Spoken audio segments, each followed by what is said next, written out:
Marilyn Manson once stepped onto the stage like a cultural storm. In the late 1990s, that name suddenly became the center of fierce debates across the United States. After the Columbine massacre in 1999, many politicians, churches, and media outlets simultaneously criticized his music, even accusing it of having poisoned the minds of young people. Concerts were canceled, protests erupted outside venue gates, and a rock artist suddenly became a symbol of fear for an entire society. Yet behind the ghostly makeup and those accusations was a far more complex human being than the image the world saw. Marilyn Manson was not born as a villain of popular culture. He began simply as Brian Warner, a boy who grew up in a strict religious environment in Ohio, where sermons about sin and the apocalypse haunted his childhood. And from those experiences, he created the character Marilyn Manson, a fusion of Hollywood beauty and the dark side of American crime. His career exploded with controversial albums, performances that felt like bizarre rituals, and a kind of music that was both mesmerizing and deeply unsettling to many listeners. Talent, notoriety, power, and loneliness intertwined throughout the life of Marilyn Manson, an artist capable of captivating millions of fans, while at the same time becoming one of the most fiercely condemned figures in the history of modern rock. So who is Marilyn Manson, really? A rebellious artistic genius, or merely a victim of the very persona he created? Brian Hugh Warner, born in 1969 in the city of Canton, Ohio. Many years later, the name Marilyn Manson would become one of the most controversial symbols of American rock. But at the beginning, nothing in Brian Warner's life suggested that the boy would grow up to become the center of cultural debates lasting for decades. The Warner family lived in a clearly religious environment where faith was not a personal choice, but a part of everyday life. Brian's mother regularly took her son to the Episcopal Church every weekend, while his father, a strict Catholic, held very firm views about discipline, morality, and responsibility. Church services, sermons, and biblical stories became a familiar part of Brian's childhood. The world introduced to him from a very early age was divided quite clearly: good and evil, faith and temptation, heaven and hell. As he grew a little older, Brian was sent to study at Heritage Christian School, a private religious institution where conservative values were taught as the foundation of life.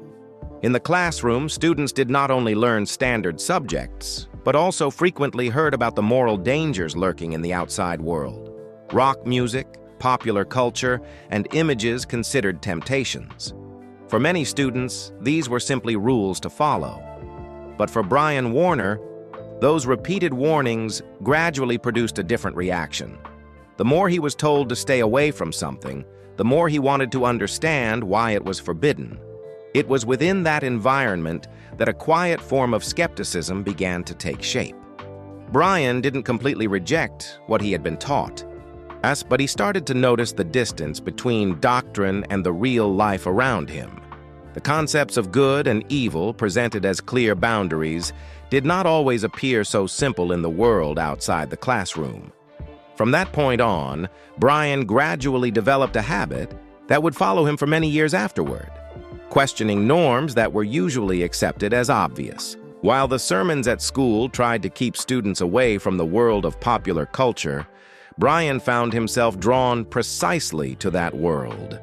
Music, images, and the famous figures of the era became an escape from the atmosphere of strict discipline. Artists such as Elvis Presley, Alice Cooper, David Bowie, Prince, and Madonna were not merely singers in the eyes of the young boy. They represented a kind of freedom of expression that Brian rarely saw in the environment around him. Each of them constructed a distinct persona, a character capable of stepping onto a stage and becoming something larger than themselves. That idea gradually left a deep impression. If artists could create a stage persona, If a name could carry an entire symbolic universe behind it, then perhaps art itself could become a way to question society. Many years later, when Brian began thinking more seriously about a musical path, the idea of a new name appeared. He combined two images that belonged to very different extremes of American culture, Marilyn Monroe and Charles Manson. That combination created the name Marilyn Manson, a name that evoked both the light of fame and the darkness of history. It was not merely a stage name. It was the first statement about the symbolic world Brian Warner wanted to build. Before that name truly appeared on stage, Brian's life had already begun to shift in another direction. His family moved to Florida, opening a broader environment than the town where he had grown up. There, Brian attended Broward Community College and began entering the world of music journalism. He wrote for a local culture magazine called 25th Parallel, where the articles mainly revolved around music, artists, and the lives of bands active in the area. This work brought Brian closer to the music industry, not as an audience member, but as an observer from within. Interviews, meetings with artists, and backstage stories gradually showed him how the image of a star is constructed. Music was not only sound. It was also character, symbolism, media, and the way an artist tells their own story to the public. During that period, Brian Warner began to understand that his path forward might not stop at writing about other artists. A larger idea was slowly taking shape. Instead of merely observing the characters on stage, he could create a character of his own. And when that happened, the name Marilyn Manson, which had existed only as an initial idea, began moving closer to the world that, later on, the entire United States would come to know. That idea gradually turned into action in the late 1980s. In 1989, Brian Warner began collaborating with guitarist Scott Puteski, who would later adopt the stage name Daisy Berkowitz. From their early rehearsal sessions, they decided to form a new group called Marilyn Manson and the Spooky Kids. The name carried both a sense of dark humor and the suggestion of a strange world that stood outside the familiar conventions of rock music at the time. The band's early years were closely tied to the underground scene of South Florida. They performed in small clubs, local bars, and on stages where the audience often stood only a few feet away from the band. At first, the crowds were not large, but the performances quickly began to build a reputation. Then people started talking about a strange band appearing in Florida clubs, not only because of the music, but because of what was happening on stage. From the very beginning, the group treated the stage as an experimental space. Makeup, unusual costumes, and provocative elements were incorporated into the performances as part of the experience. The members used stage names that combined the identities of pop culture icons with controversial figures from history. Lighting, props, and the way they moved on stage created an atmosphere of instability, sometimes deliberately designed to make the audience feel uncomfortable or challenged. It was during those small shows in Florida that the persona of Marilyn Manson began to take shape. Long before the band released albums or appeared in national media, the name was already associated with a distinct stage character, a singer standing at the intersection of music, imagery, and deliberate provocation. The underground stages, therefore, became the place where Brian Warner experimented with and gradually refined the Marilyn Manson persona, long before that name would leave small clubs and enter American popular culture. The band's reputation slowly expanded beyond the local underground community. Audiences began to grow, and stories about the strange group called Marilyn Manson and the Spooky Kids started to attract attention from people within the music industry. Among them was Trent Reznor, the frontman of 9 Inch Nails, who had already made a major impact in the industrial rock scene. Earlier, Brian Warner had interviewed Reznor for the magazine 25th Parallel, and that initial connection would later become an important turning point. Reznor did not simply see the group as another new rock band. He recognized the potential of the persona Brian Warner was building on stage. When Reznor founded the record label Nothing Records, Marilyn Manson became one of the first artists signed to the label. It was the first time the band stepped out of the underground world and entered the system of the music industry. In 1994, the band released their first studio album, Portrait of an American Family, produced with the involvement of Trent Reznor. The album was not an immediate commercial success, but it clearly introduced the aesthetic world and themes Marilyn Manson was pursuing. In the album's songs, the band began addressing issues that would later become central to Manson's career. Hypocrisy in social life, the influence of mass media, and the tense relationship between popular culture and traditional religious values in the United States. During this period, the name Marilyn Manson began appearing more frequently on larger stages and in touring circuits. But the real expansion in recognition came in 1995, when the band released a cover version of the song "Sweet Dreams Are Made of This" by Eurythmics. The new version carried a darker sound and striking visual imagery, and it quickly began airing on MTV. The music video became the first time many viewers across the United States saw Marilyn Manson, not in an underground club in Florida, but on national television. When Antichrist Superstar was released in 1996, Marilyn Manson was no longer a name confined to small clubs in Florida. The album quickly climbed to number 3 on the Billboard 200, placing him directly at the center of American rock music. In a very short time, Marilyn Manson's image appeared frequently on MTV, in music magazines, and on the stages of major tours. The song, "The Beautiful People," became the explosive moment of this period. With its heavy industrial sound, pounding rhythm, and shocking visual imagery in the music video, the track quickly became one of the defining symbols of 1990s rock. Millions of viewers saw Marilyn Manson on television for the first time. A pale-painted face, cold eyes, and a stage persona that seemed deliberately designed to challenge every familiar norm. But just as his fame rose rapidly, intense backlash also began to appear. Religious groups, many parent organizations, and several politicians publicly condemned Marilyn Manson. Protests began to appear outside concert venues. Within the span of a single year, the name Marilyn Manson moved from the underground world directly into the center of American rock music. His music appeared on national television, and his performances quickly drew massive crowds. From that point on, he was no longer mentioned only as a rock singer. The name Marilyn Manson began appearing in newspaper articles, television programs, and public debates about the influence of popular culture on young people. At the same time, reactions outside the stage continued to grow. During the Antichrist Superstar tours, many religious groups and moral advocacy organizations gathered outside concert venues to protest.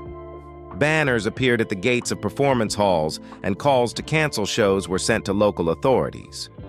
In some cities, pressure from the community became strong enough that organizers had to consider stopping the performances. Rock concerts began to turn into flashpoints of cultural confrontation. In 1997, the controversy surrounding Marilyn Manson even entered the political sphere. His name was mentioned in a hearing of the United States Congress about the influence of music on teenagers, where several lawmakers and moral advocacy groups criticized his music as a symbol of cultural decline. Although he was not present at that hearing, the name Marilyn Manson nevertheless became the center of a cultural debate spreading across the United States. After the fierce controversies of the Antichrist Superstar era, many people believed that Marilyn Manson would push the image of a cultural villain even further. But when 1998 arrived, his direction took a different path. In September 1998, the album Mechanical Animals was released. If Antichrist Superstar carried a heavy industrial tone and confronted American religion directly, Mechanical Animals appeared with a completely different aesthetic. On the album cover, Marilyn Manson appeared as an androgynous character named Omega, red hair, pale skin, and a body styled to appear almost genderless. The image evoked 1970s glam rock and clear influences from artists such as David Bowie, particularly his Ziggy Stardust era. The music of the album reflected that shift as well. Instead of harsh industrial sounds, Mechanical Animals blended rock with glam and more minimal pop elements.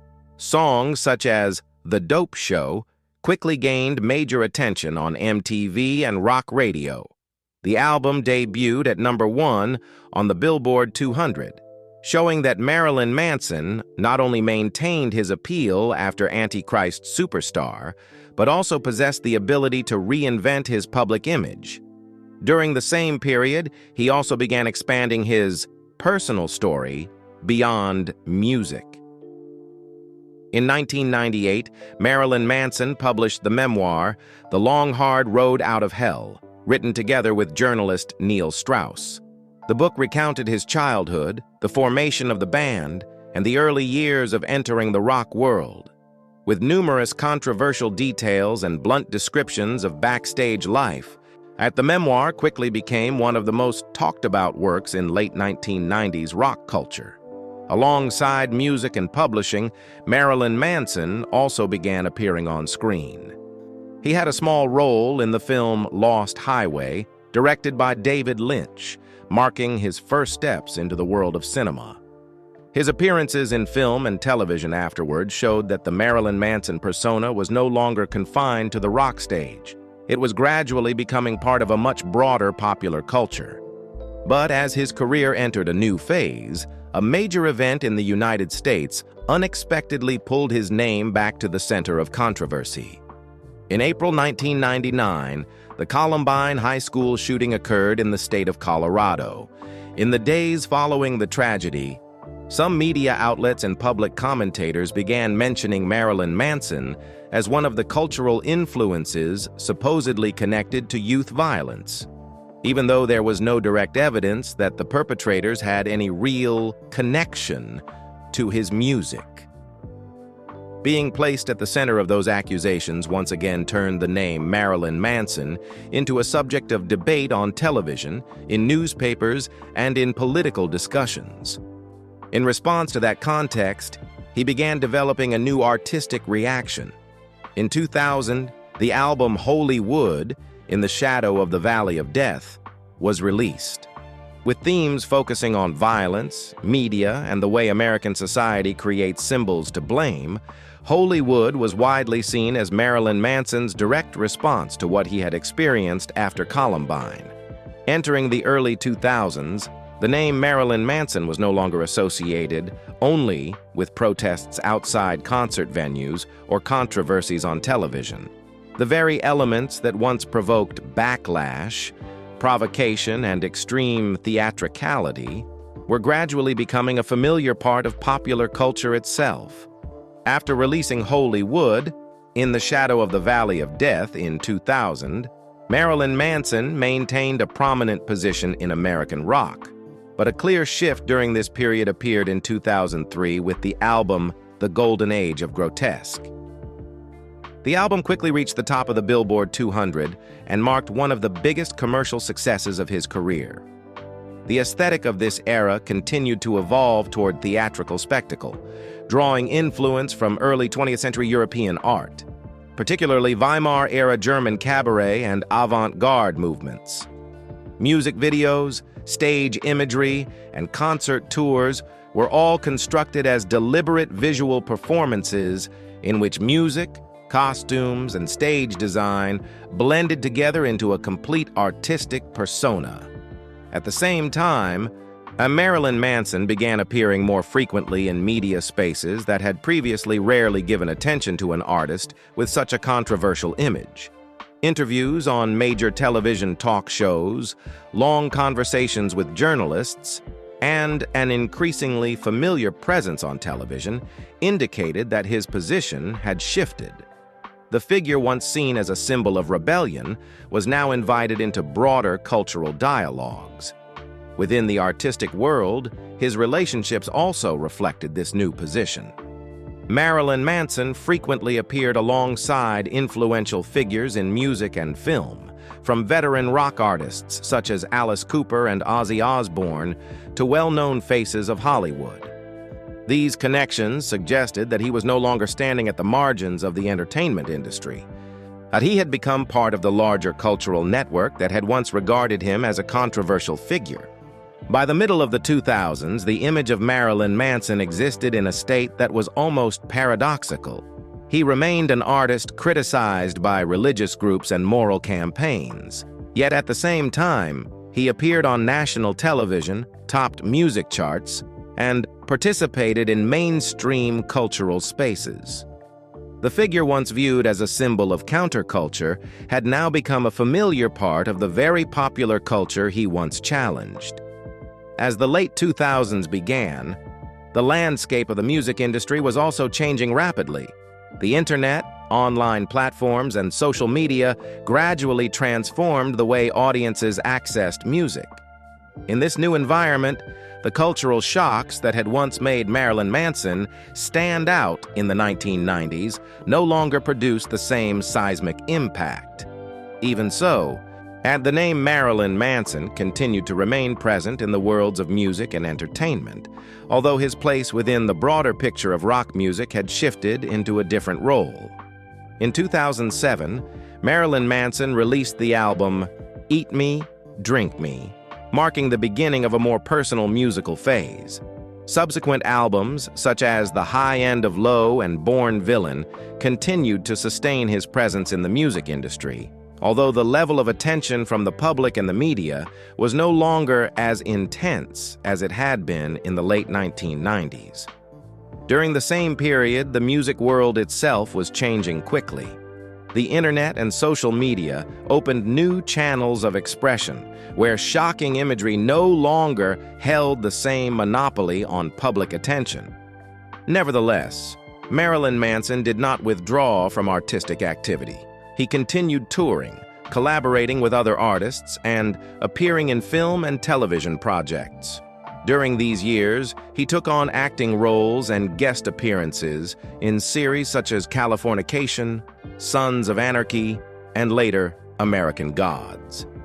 These appearances demonstrated that the Marilyn Manson persona did not exist only on the music stage. It had become a recognizable cultural character capable of appearing in different artistic spaces. A clearer shift emerged in 2015 with the album The Pale Emperor. The record received many positive reviews from critics and was widely seen as a strong artistic comeback. Rather than relying on the shocking imagery once closely associated with his name, Marilyn Manson focused more on musical structure and a darker atmosphere influenced by blues rock. 2 years later, he released Heaven Upside Down, continuing to maintain stability in his musical activities. The album showed that he still retained a loyal audience and the ability to remain present within contemporary rock. In 2020, Marilyn Manson released We Are Chaos, a work that carried a more subdued and reflective tone compared with many earlier periods of his career. He appeared as an artist who had passed through many cycles of fame, someone who continued writing and releasing music even as his persona had already become part of the history of contemporary rock. Marilyn Manson's private life has rarely been separate from the spotlight of fame. From the early years of his rise to prominence, his romantic relationships unfolded in the context of long tours, demanding schedules, and a public persona that constantly attracted attention. Tours, lasting months, flights between cities, and intense work schedules meant that his personal relationships rarely lasted for long. In the late 1990s, when the name Marilyn Manson began appearing frequently in newspapers and on television, he entered a highly publicized relationship with actress Rose McGowan. The two quickly became one of Hollywood's most striking couples at the time. They became engaged in 1999. Their appearances at events, red carpets, and public occasions reflected the bold spirit of popular culture at the end of the 20th century. And yet the relationship did not last. By 2001, they had separated, with the official reason given as differences in lifestyle. Sometime later, Marilyn Manson began a relationship with burlesque dancer Dita Von Teese.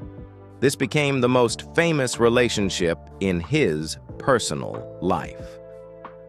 The two appeared together for many years and were seen as an iconic couple within the Gothic world of the early 2000s.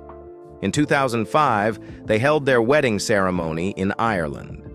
In the eyes of the public, it seemed almost like a perfectly composed marriage in terms of image, classical aesthetics, a shared sense of style, and a connection within the strange artistic world that both of them cultivated. But inside that marriage, distances gradually appeared. At the end of 2006, Dita Von Teese filed for divorce. The reasons mentioned at the time revolved around differences in lifestyle, Marilyn Manson's frequent partying, and the growing distance in their personal lives. The separation quickly became one of the most publicized breakups in his private life. In the years that followed, another relationship continued to attract public attention.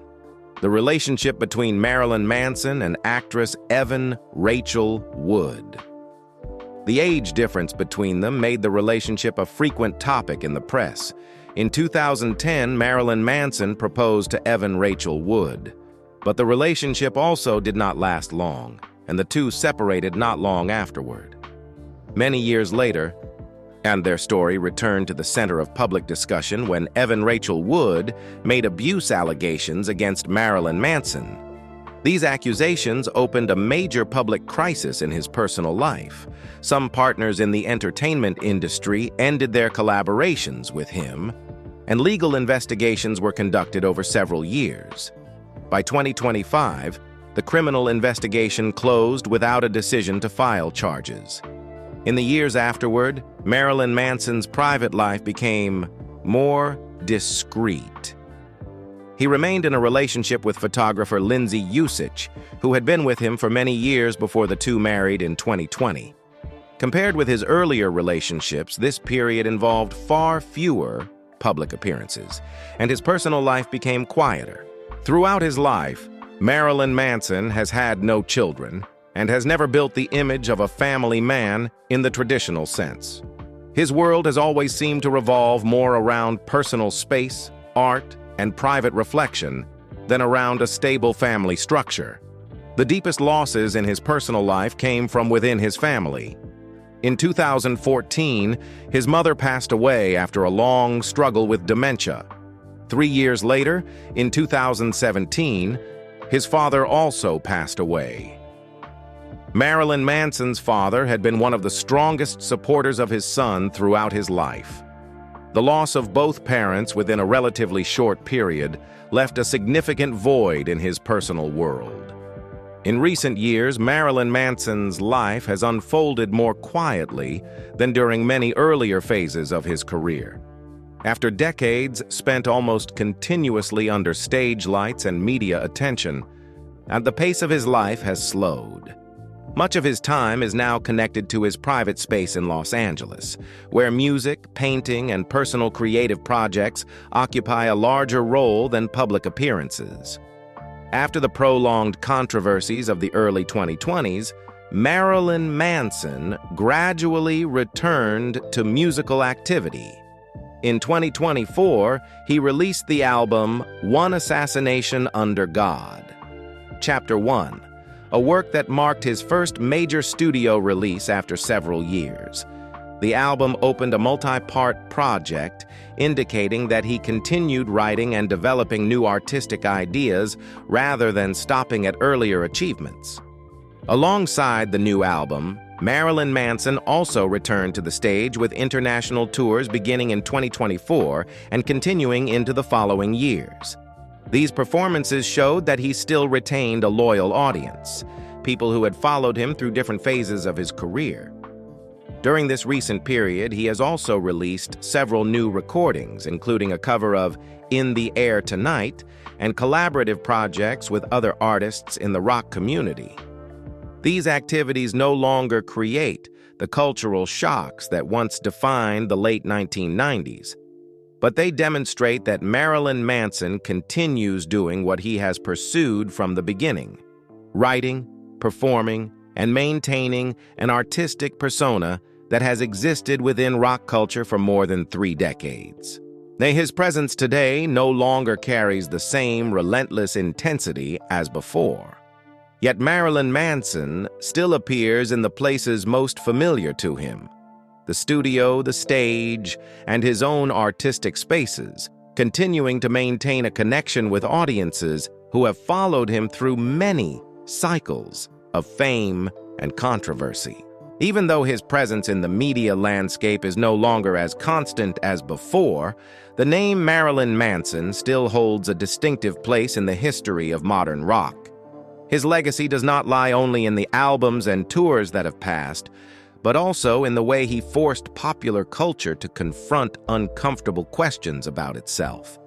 For many years, the Marilyn Manson persona became an intersection between music, religion, media, and cultural politics.